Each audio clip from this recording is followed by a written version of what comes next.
Hello friends, welcome back to another reaction video. So दोस्तों, reaction शुरू करने से पहले आप सबको बोलूँगी कि आराम से या तो बैठ के मज़े लीजिएगा रिएक्शन का, या अगर आप खाना बना रहे हैं तो रोटी बनाते बनाते हेडफोन लगा के मज़े लीजिएगा। लेकिन सुनेगा पूरा, क्योंकि तभी आपको मज़ा भी आएगा सुनने में और आपका अच्छा खासा टाइम पास भी हो जाएगा।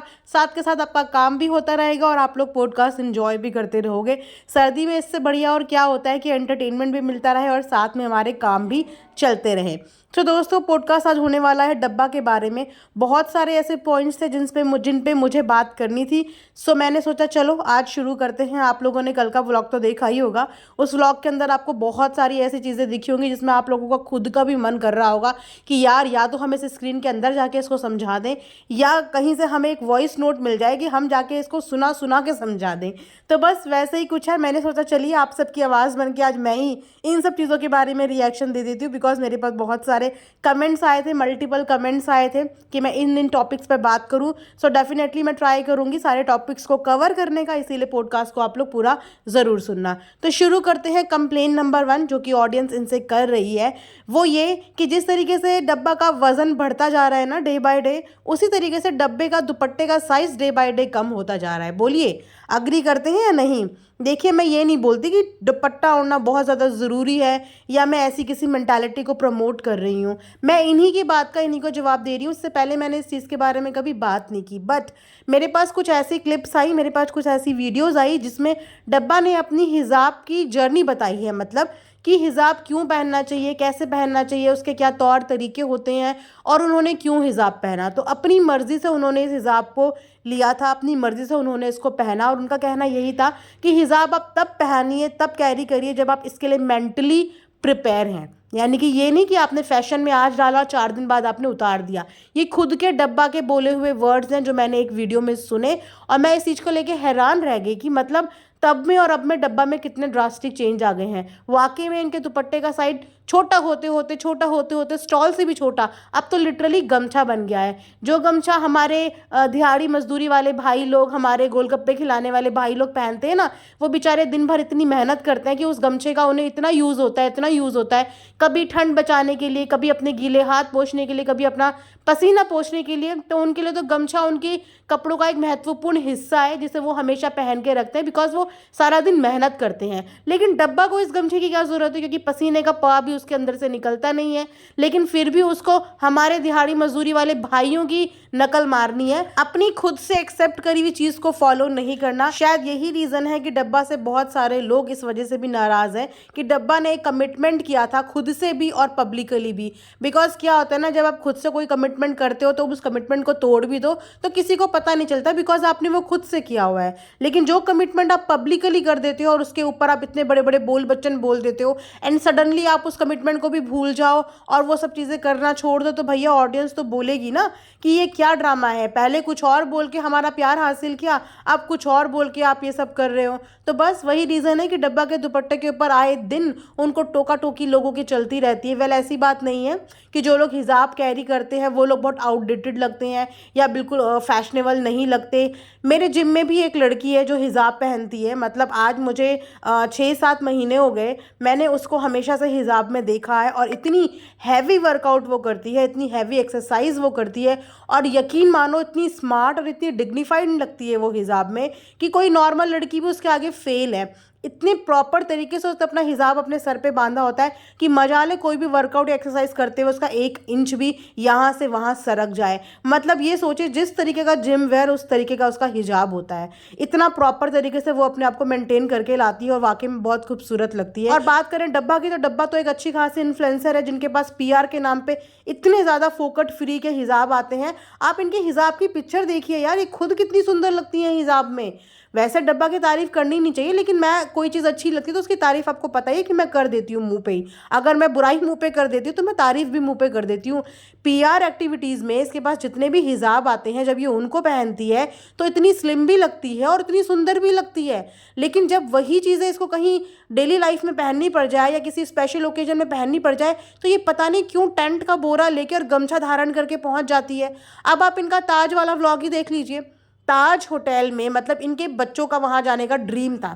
मतलब बच्चों के ड्रीम, आजकल के बच्चों के ड्रीम ताज होटल में जाने के, पता नहीं कौन से बच्चे होते हैं ये जिनका ड्रीम ताज होटल में जाने का होता है। मैंने तो आज तक ऐसे बच्चे देखे नहीं कि जिनका ड्रीम ताज होटल में जाने का। ताज के अलावा क्या पूरी मुंबई में ऐसी कोई जगह नहीं है जहाँ पे बच्चों का जाने का ड्रीम हो, या पूरी मुंबई में या कुछ भी ऐसा कोई गिफ्ट नहीं है बच्चों का जो उनका ड्रीम गिफ्ट हो।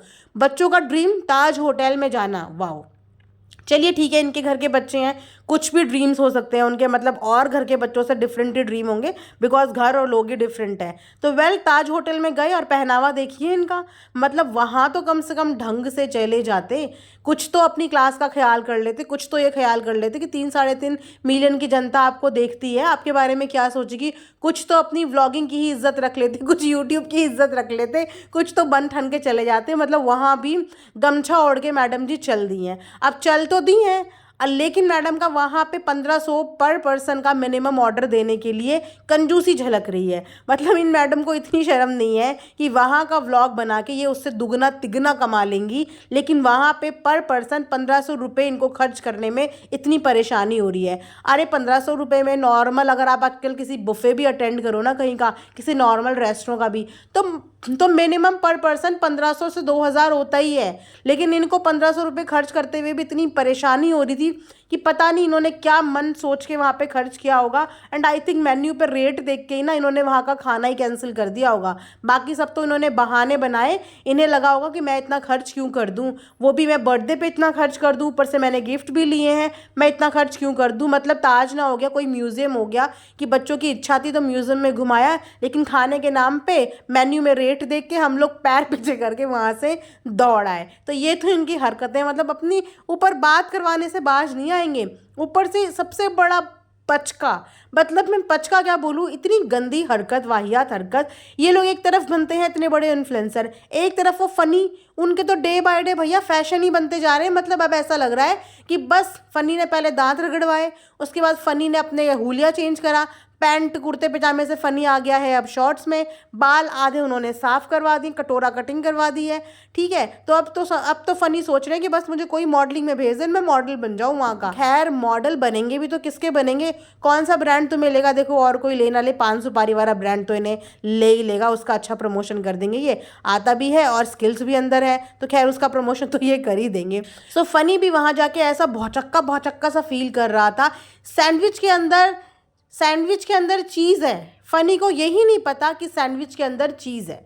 सैंडविच के अंदर बोलता है कि अरे अरे ये क्या आ गया। मतलब चीज़ और नॉनवेज में इस फ़नी को डिफरेंस नहीं पता, और नाम के लिए जो फ़नी है ये सऊदी से होके आया है। वेल अगर बात करें अदर कंट्रीज़ की तो डेफिनेटली इंडिया के मामले में तो थोड़ी मॉडर्न है ही, तो वहाँ पे फ़नी इतने 2-3 साल तो बिता के आया है बाहर। उसके बाद इनको चीज़ और चिकन में डिफरेंस ही नहीं पता, मुँह में चीज़ आ गया कि चिकन आ गया, इन्हें ये पता ही नहीं। जो वहाँ पर टेबल में खोल खोल के ये सैंडविच के अंदर देख रहे हैं कि इसके अंदर क्या है। ऑर्डर करने से पहले ये लोग वैसे बहुत पढ़े लिखे बनते हैं, रिप्रोडक्शन पढ़ाएंगे, ये बायो का चैप्टर रिप्रोडक्शन। तो मेन्यू में ऑर्डर करते समय इन्होंने नॉन वेज या वेज का इन्हें ध्यान नहीं था कि भैया ये वेज ऑर्डर किया है या नॉन वेज ऑर्डर किया है। चलो ये दोनों गंवार ठहरे, पर वो बच्चे 10th 11th 12th क्लास के वो बच्चे हैं, क्या वो मेन्यू में पढ़ के डिसाइड नहीं कर पा रहे थे या देख नहीं पा रहे थे कि हमने वेज ऑर्डर किया है या नॉन वेज ऑर्डर किया है। उसके बाद हंस हंस के मैडम एक बात बताती हैं कि वहाँ पे एक बैकन था और मुझे लगा बैंगन। Oh my God, like seriously